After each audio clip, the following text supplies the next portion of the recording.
Staff Sergeant Eric Miller stood tall in his crisp blue uniform as the human ship landed on the alien planet. This was his first time on Zalarian, home of the Verixi. The Verixi were tall beings with blue skin that seemed to glow in the dark. Eric was not here to fight. He was here to protect the humans who came to talk peace with these aliens. Ambassador Lover Brooks led their small team. She was a smart woman with short gray hair and eyes that missed nothing. "Remember," she told everyone before they left the ship, "we are guests here. The Verixi are proud. Show respect at all times." Eric nodded. He checked his gun one last time. He hoped he would not need to use it. This was supposed to be a friendly visit, but old habits from years in the military made him careful. The air on Zalarian felt thick and sweet. Eric breathed deeply as they walked from their ship toward a huge building made of what looked like blue crystal. Towers reached up to the orange sky, and strange birds with 6 wings flew between them. "The Royal Palace," Ambassador Brooks said with awe in her voice. Very few non-Verixi have ever been allowed inside. A group of Verixi guards met them at the entrance. They were nearly 8 feet tall with skin that shifted colors like oil on water. Their eyes had many sides like diamonds. They carried long staffs that hummed with energy. "Welcome, humans of Earth," said the lead guard. His voice came through the translator device in Eric's ear. "Queen Nixara awaits you in the Grand Hall." They followed the guards through halls that seemed to be alive. The walls pulsed with soft light, and the floor felt warm under their feet. Eric stayed alert, watching for any danger. 20 years as a soldier had taught him that peaceful missions could turn bad in seconds. The Grand Hall took Eric's breath away. It was huge, with a ceiling so high he could barely see it. Hundreds of Verixi stood in groups, their skin patterns flashing in what Eric guessed was their way of talking. At the far end, on a platform made of the same blue crystal as the palace, sat the queen. Queen Nixara was taller than the other Verixi. Her skin had more complex patterns that glowed brightly. A thin crown of metal that looked like silver, but wasn't sat on her head. Next to her, on a smaller seat, was a young Verixi. Eric guessed this was the princess. "That's Princess Zara," whispered Brooks. "She's only 12 in our years." Very important to the queen, the Verixi only have one child every 50 years or so. The humans walked slowly toward the queen. Eric noticed how the alien crowd watched them with what might be curiosity or might be hate. It was hard to tell with faces so different from human ones. The queen stood as they approached. "Ambassador Brooks," she said in a voice that sounded like music, "we welcome you and your people to Zalarian. This meeting marks a new chapter for both our kinds." Ambassador Brooks bowed deeply. "Your Majesty, we are honored. Earth looks forward to friendship with the Verixi." The formal greetings went on for some time. Eric stayed back, watching the crowd doing his job. He noticed a group of Verixi near one of the side doors who seemed more tense than the others. Their skin patterns flashed rapidly in what might be anger. One of them kept touching something. Under his robes, Eric moved closer to Ambassador Brooks. "Ma'am," he said quietly, "something's not right with that group by the east door." Before Brooks could respond, the lights in the hall flashed red. A loud sound like a horn blared through. "The room! Protect the queen!" shouted one of the Verixi guards. Suddenly, the room erupted in chaos. The group Eric had been watching pulled out weapons. They fired beams of blue light that cut through several royal guards. People ran in all directions. The human team was split up in the confusion. "Get back!" "To the ship!" Eric heard Brooks shout through his earpiece. He tried to move toward her, but a wave of panicked Verixi pushed him in the opposite direction. Eric found himself in a side corridor. He could hear fighting back in the main hall. He pulled out his gun and started moving toward the sound, hoping to find the rest of his team. A high-pitched cry stopped him. It came from a room ahead. Eric moved quickly to the door and looked.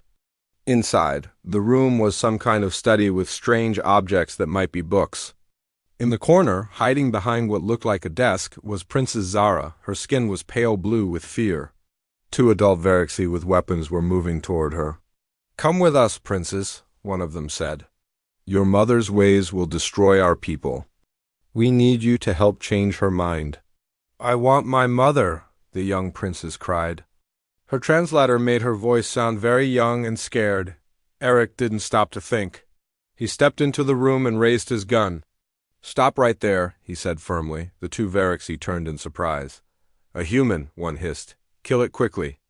They raised their weapons. Eric was faster.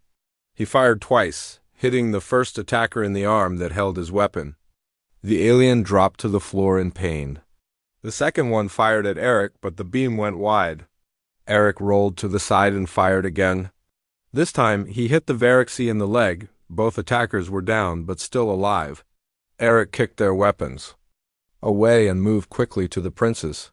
"Are you hurt?" he asked, kneeling beside her. The young Verixi's skin patterns were flashing wildly in what must be extreme fear. "No," came the translated reply. "Who are you?" "Staff Sergeant Eric Miller, from Earth. I'm here to help." He held out his hand slowly, trying not to scare her more. To his surprise, the princess reached out and touched his hand with her three-fingered one. "Thank you," she said simply. A noise at the door made Eric turn, raising his gun again. But it was Verixi royal guards this time, at least 10 of them, all with weapons pointed at him. "Step away from the princess, human," the lead guard ordered. Eric slowly stood and moved back, hands raised. "She's not hurt," he said calmly. "These two tried to take her." He nodded toward the wounded attackers. More Verixi rushed in, including one with more complex skin patterns who went straight to the princess. They spoke rapidly in their own language, with flashing skin patterns adding to their words. The princess pointed at Eric and said something that made all the guards look at him with what seemed like surprise. The important-looking Verixi approached. "Eric, I am Royal Advisor Penn. The princess says you saved her from harm. Is this true?" Eric nodded. "I heard her cry out. These two were threatening her. I just did what needed to be done." Penn's skin flashed in complex patterns. "You have no idea what you have done, human. Saving royal blood? This has never happened with an off-worlder before." Eric wasn't sure what to say to that. "I'd like to rejoin my team, if possible." "That will not be possible yet." Penn looked at him with those strange, many-sided eyes. "The queen will want to see the one who saved her daughter. You will come with us." As the guards surrounded him, Eric wondered if he had just made things better or worse for the human-Verixi relations. Either way, he knew this first contact had gone very wrong, and he was now at the center of whatever would happen next. Eric spent the next 3 days in a large room inside the palace. It had strange furniture that changed shape to fit his body when he sat on it. The walls glowed with soft light that changed color based on the time of day. There was food and water, but no way to leave. 2 guards always stood outside the door. He worried about Ambassador Brooks and the rest of the human team. His communication device had been taken, so he had no way to contact them. He hoped they were safe. On the morning of the 3rd day, Royal Advisor Penn came to see him. The tall Verixi's skin patterns were calm and steady. "The Queen will see you now," Penn said. "This is a great honor for a human." Eric stood up straight, wishing he had a clean uniform. "What happened to my team? To Ambassador Brooks?" "They are safe under our protection at your ship. The attackers were a small group who opposed contact with other species. They have been captured." Penn made a gesture that might have been respect. "Your quick action saved the princes from being taken. This changes many things." Guards escorted Eric through winding hallways. The palace was even bigger than he had first thought. Other Verixi stopped to watch him pass. Their skin patterns flashed in what Eric guessed was surprise or curiosity. They arrived at a set of tall doors made of blue crystal and metal. The doors opened without anyone touching them. Inside was a smaller room than the grand hall, but still impressive. Queen Nixara sat on a simpler throne, with Princess Zara beside her. Eric was told to step forward alone. He walked to the center of the room and stood at attention. The way he would before a superior officer, Queen Nixara was even more impressive up close. She stood nearly 8 feet tall, with skin that glowed with complex patterns of light. Her eyes studied Eric with intelligence that felt ancient and deep. Staff Sergeant Eric Miller of Earth, she said. Her voice through the translator was rich and musical. You acted to save my daughter when even my own guards failed. Why? Eric kept his back straight. I heard someone in trouble and I acted. Your Majesty, I'm a soldier, it's what I'm trained to do. The Queen's skin flashed with colors. Would you have done the same for any child, not just a princess? Yes, Your Majesty. Queen Nixara turned to her daughter and spoke in their language. The princess answered, her smaller voice excited. She pointed at Eric several times. The Queen turned back to Eric. My daughter says you were brave and kind. She says you did not hurt the bad ones more than needed, even though you could have. Eric nodded. They needed to face justice, not death. This answer seemed to please the Queen. Her skin glowed brighter. The Verixi do not forget such debts, Eric Miller. In our culture, the one who preserves royal blood creates a bond that cannot be ignored. Eric wasn't sure how to respond to that.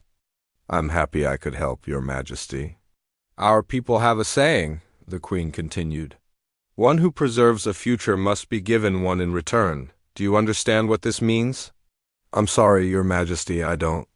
The Queen stood towering over. Eric, all the Verixi in the room lowered their heads. It means you have earned a reward beyond what most beings ever receive. This will be decided in the coming days. She made a gesture with her long fingers. Until then, you will no longer be confined.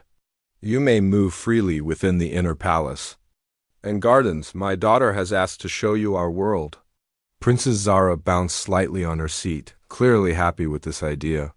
She looked young, maybe like a human child of 8 or 9, though Eric knew Verixi aged differently than humans. Thank you, Your Majesty, Eric said, trying to hide his relief at not being a prisoner anymore. I would be honored to learn about your world from the princess. The Queen nodded. Penn will arrange for you to speak with your Ambassador Brooks. Your team remains at your ship for now, but they are well treated. After the audience, Eric was taken to new rooms. These were bigger and had windows that looked out over gardens filled with plants and colors he had never seen before. His own clothes had been cleaned, and there were new ones that somehow fit him perfectly. Later that day, Princess Zara came to take him to the gardens. A translator device was given to Eric so they could talk easily. 4 guards followed at a distance. These are mist flowers? The princess said, pointing to plants that seemed to float above the ground. They don't grow in soil, but take water from the air. Eric watched as the princess touched one of the plants, making it change color from purple to blue. They're beautiful, he said. We don't have anything like this on Earth. What kind of plants do you have? Zara asked, her eyes wide with curiosity. Eric told her about roses and oak trees, about cacti that lived in deserts and seaweed that grew in oceans. The princess listened with great interest, asking many questions. Do you have a family, Eric Miller? She asked as they sat near a pool where strange fish with 6 fins swam in circles. I have parents back on Earth, a sister too. No children. Of my own, he smiled at the young alien. What about you? Do you have brothers or sisters? Zara's skin dimmed slightly. No, Verixi only have 1 child every 50 years. It is rare and special, she looked up at him. That's why my mother is. So grateful to you. If something happened to me... She didn't finish, but Eric understood. For a species that had children so rarely, each one would be incredibly precious. As the days passed, Eric was allowed to speak with Ambassador Brooks through a video link. She looked tired but unharmed. You've created quite a situation, Miller, she said. The Queen won't discuss any treaties until this debt of honor to you is resolved. Keep your eyes and ears open. Find out what they're planning. Yes, ma'am, Eric replied. He didn't tell her how much he was enjoying learning about the Verixi world from Princess Zara.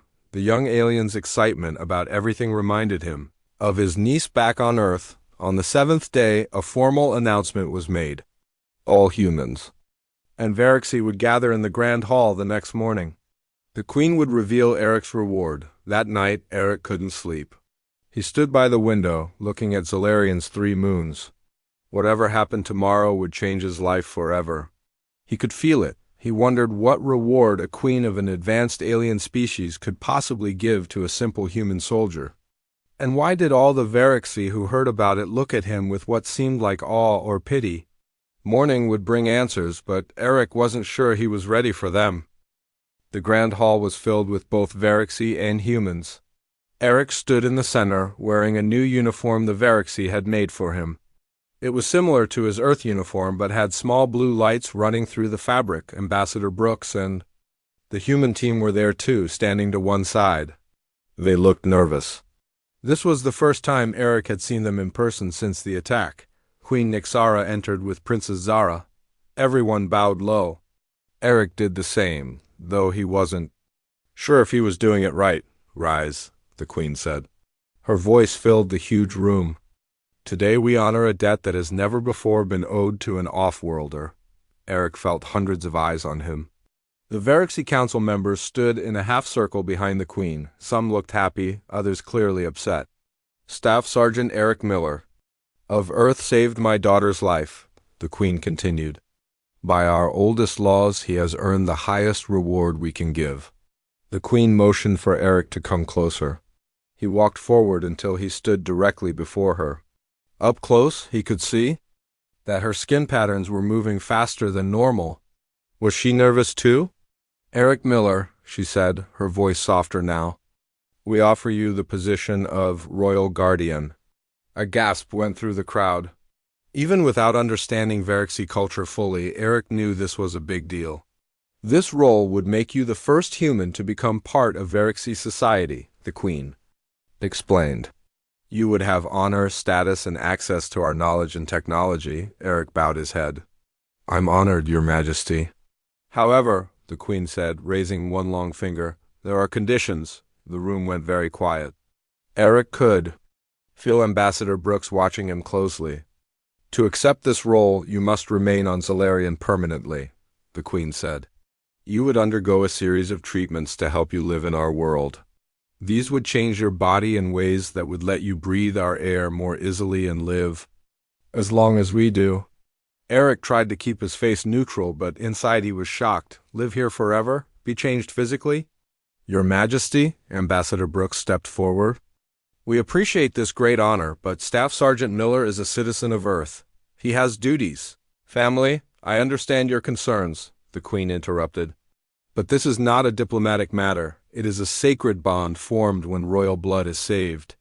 Our laws are very clear." One of the Verixi Council members moved forward.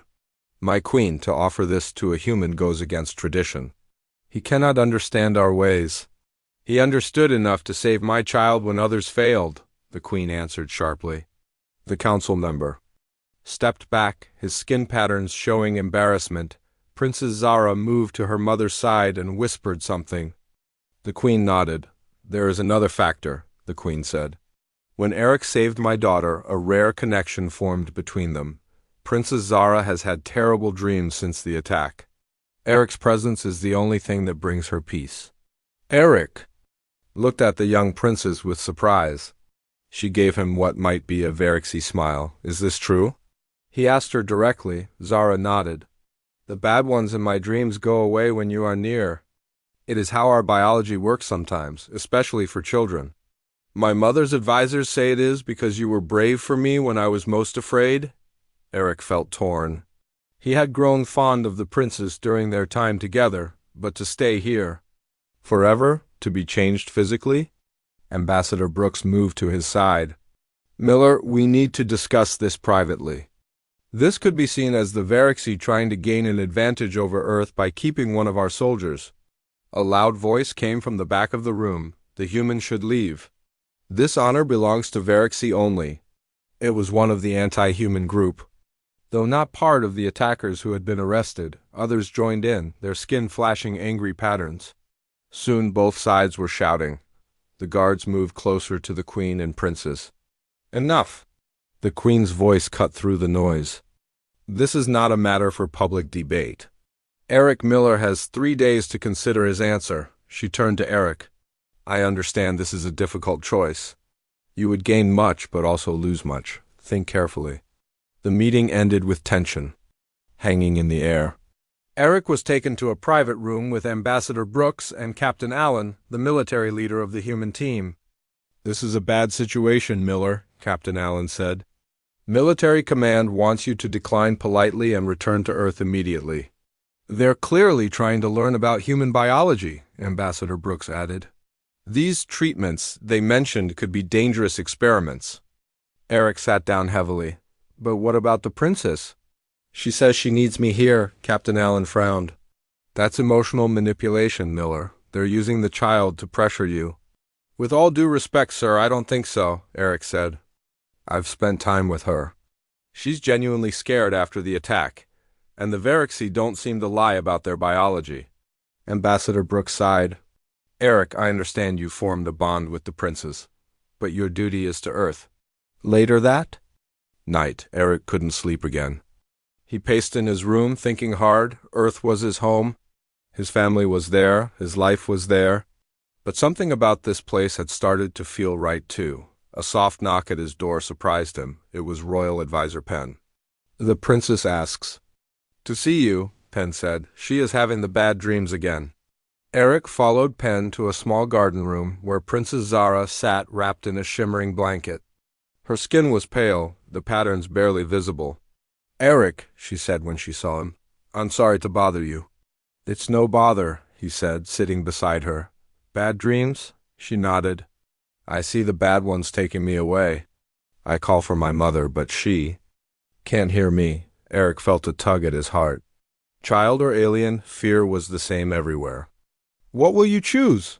Zara asked suddenly. "Will you stay or go back to Earth?" Eric looked up at the strange stars visible through the garden dome. "I don't know yet. It's a big decision." "If you go, will someone else become my guardian?" Sure, your mother would find someone good," Eric said. Zara's skin dimmed even more. "But they wouldn't be you. You're not afraid of anything." Eric smiled sadly. "That's not true. I'm afraid of many things. Right now, I'm afraid of making the wrong choice." As the young princess finally fell asleep beside him, Eric realized he was caught between two worlds. His duty to Earth pulled him one way. His growing connection to this alien child pulled him another. Whatever he decided would change everything. Not just for him, but possibly for relations between humans and Verixi forever. The second day of Eric's decision time was filled with meetings. In the morning, he talked with Earth scientists who had many questions about the changes the Verixi wanted to make to his body. "We don't know enough about their technology," said Dr. Susan Reed, the human medical expert. "These treatments could harm you or change who you are." "The Verixi have offered to explain everything," Eric said. "They say the changes would happen slowly, over many years." Captain Allen shook his head. "It's too risky. And it sets a bad example. What if they want more humans to undergo these treatments?" Ambassador Brooks looked tired. She had been talking with Earth leaders all night. Earth command is clear. They want you to come home, Miller. Eric nodded, but his mind was not made up. In the afternoon, he met with Verixi scientists who showed him more about the treatments. "The first changes would help your lungs process our air better," explained Verixi Dr. Lin. She showed Eric 3D images of human and Verixi lungs side by side. "Nothing would be taken away," only added. "And this would let me live longer?" Eric asked. "Yes, humans live maybe 100 years. Verixi live 500 or more. The treatments would extend your life to match ours." The idea was both exciting and scary, to live for centuries, to see things no human had ever seen.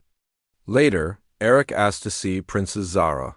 She was in her study room, learning about Earth from videos the human team had shared.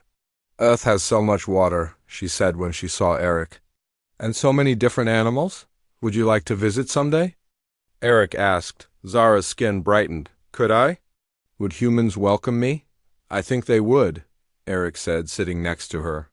Children are curious about each other, no matter where they're from. They talked for a while about Earth and Zalarian. Then Zara asked the question Eric knew was coming. "Have you decided yet?" Eric sighed. "Not yet. It's complicated." "Because you would miss your home?" "Yes, and my family." "And because my leaders want me to return." Zara was quiet for a moment.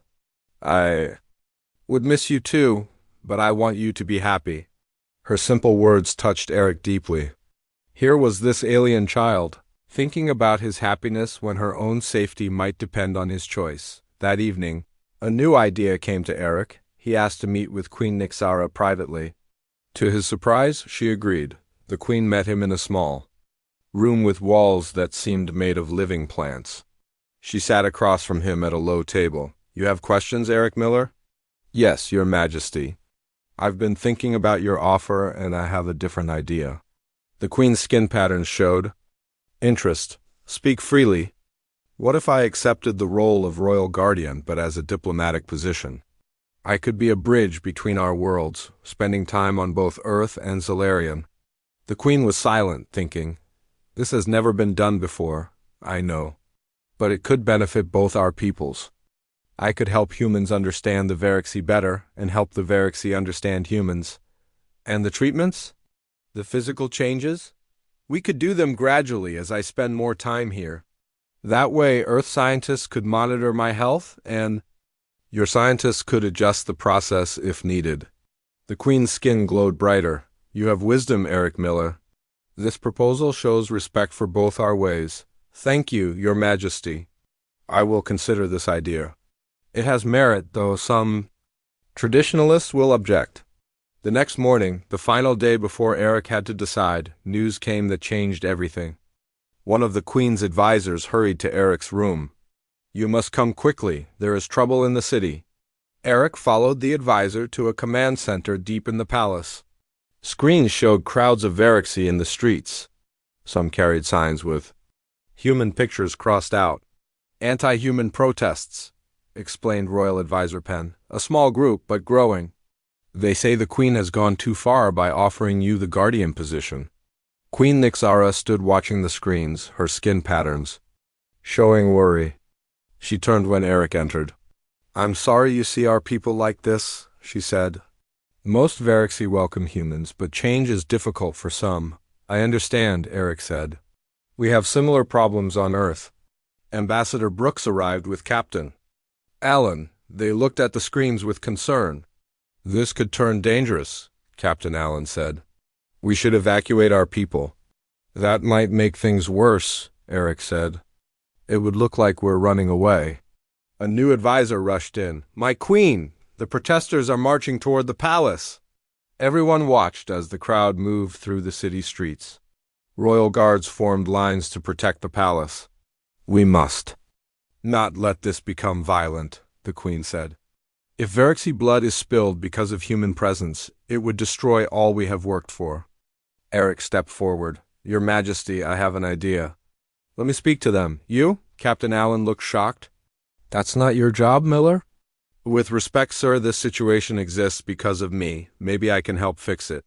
The queen studied Eric's face. What would you say to them? The truth. That I'm grateful for the honor you've offered me. That I respect Verixie traditions. And that I want to find a way forward that works for everyone. After some discussion, the queen agreed. A platform was set up at the palace gates. Guards stood ready, but kept their weapons hidden. Eric walked out to face the crowd. Hundreds of Verixie stared at him, their skin patterns flashing with emotions he couldn't read. A translator was set up so everyone could hear him in their own language. My name is Eric Miller, he began. I am a soldier from Earth. I did not come here looking for honor or reward. I simply helped someone who needed help. The crowd was quiet, listening. Your queen has offered me a great gift. I'm still deciding how to answer. But I want you to know that I respect your world and your ways. A voice called out from the crowd. You cannot be a guardian. It is not your right, Eric nodded. You may be right, but is it not the queen's right to offer thanks in her own way? If I saved your child, would you not want to thank me? This caused murmurs in the crowd. Another voice called out. What do you want from us, human? Nothing more than friendship between our peoples, Eric answered. I believe we can learn from each other and grow stronger together. Slowly, the mood of the crowd began to change. Not everyone was convinced, but the anger seemed to lessen. As Eric finished speaking, Princess Zara appeared beside him. The crowd gasped. It was not normal for the princess to appear in public like this. "This human saved me," she said, her young voice carrying clearly. "I was afraid and he was brave. Is that not what a guardian should be?" The sight of the princess standing next to Eric, unafraid, had a powerful effect. The crowd began to disperse. The immediate crisis was over. Back inside the palace, Queen Nixara was waiting. "You have made your decision," she said. It wasn't a question. Eric nodded. "Yes, Your Majesty, I have." 5 years passed since Eric made his decision. He stood on a balcony in the royal palace, looking out at the 3 moons of Solarian. His body had changed in small ways. His skin had a slight blue tint now. His eyes could see better in the dark. His lungs worked differently, letting him breathe the Solarian air as easily as Earth air. "Guardian Miller, the ship from Earth is arriving." A young Varaxy assistant bowed slightly. Eric nodded. "Thank you, Trell. I'll be right there." He took one more look at the alien sky before heading to the landing area.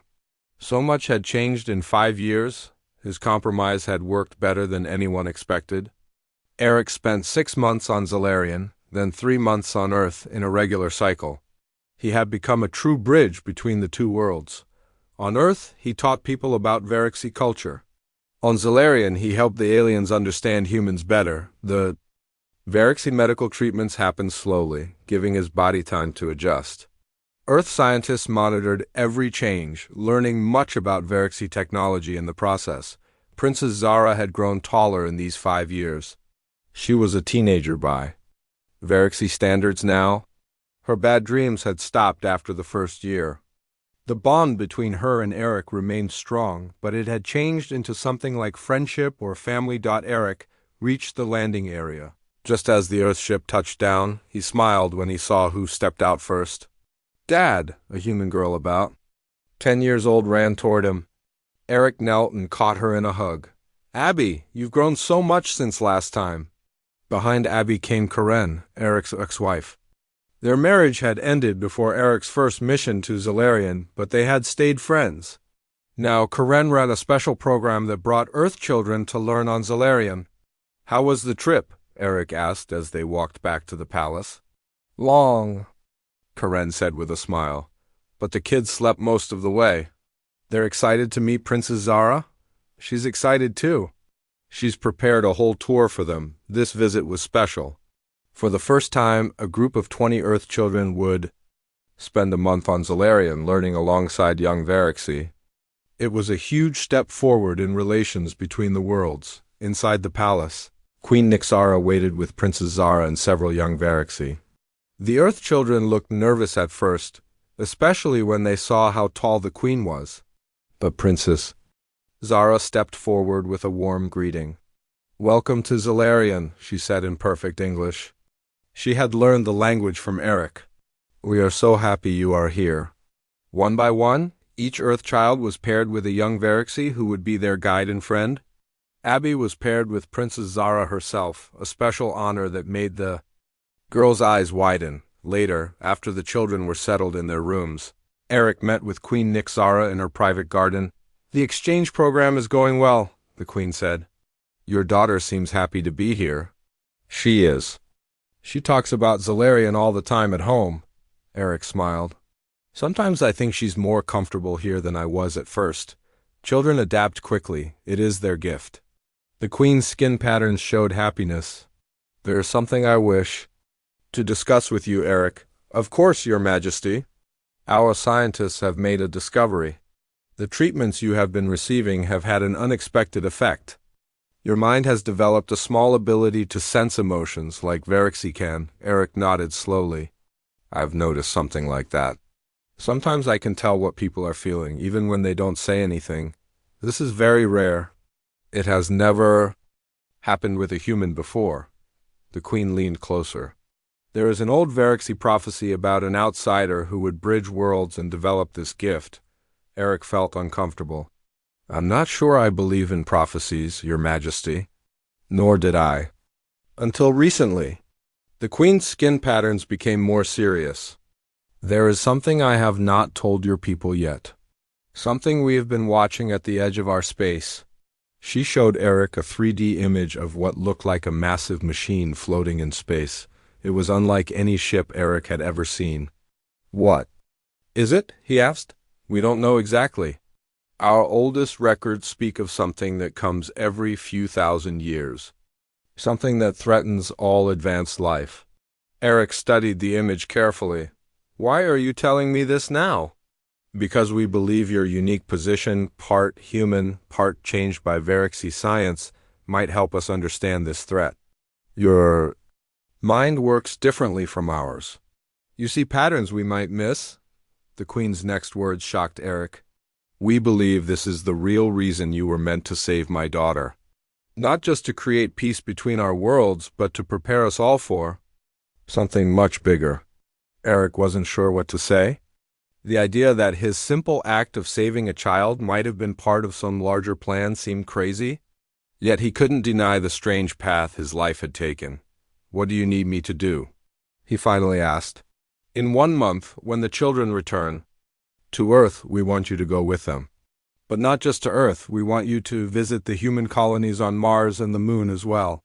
We believe the answer to this threat may lie in how humans have developed their technology, which is very different from ours." Eric nodded. "I'll do it. But I want full information shared with Earth leaders too. If this threat is real, we all need to work together." "Agreed," said the Queen. "This is bigger than any one world." That night, Eric watched as the Earth children and young Veraxy played together in the palace gardens. Princess Zara was showing Abby how to make the mist flowers change color. The children laughed together, not caring about their differences. Looking at them, Eric understood that his true reward hadn't been the extended life or the special abilities. It had been the chance to help build a bridge between worlds, to create understanding where there might have been fear. And now, it seemed that bridge might be needed more than anyone had realized. As Zalarian's 3 moons rose higher in the sky, Eric thought about the strange journey that had brought him here. One moment of courage, saving a child in danger, had changed everything, not just for him, but possibly for 2 entire worlds. Whatever this new threat was, Eric knew that humans and Veraxy would face it together, and somehow he would help them find a way through it. That was the real reward, the chance to make a difference on a scale he could never have imagined. Princess Zara caught his eye across the garden and smiled in her Veraxy way. She had grown so much from the frightened child he had saved.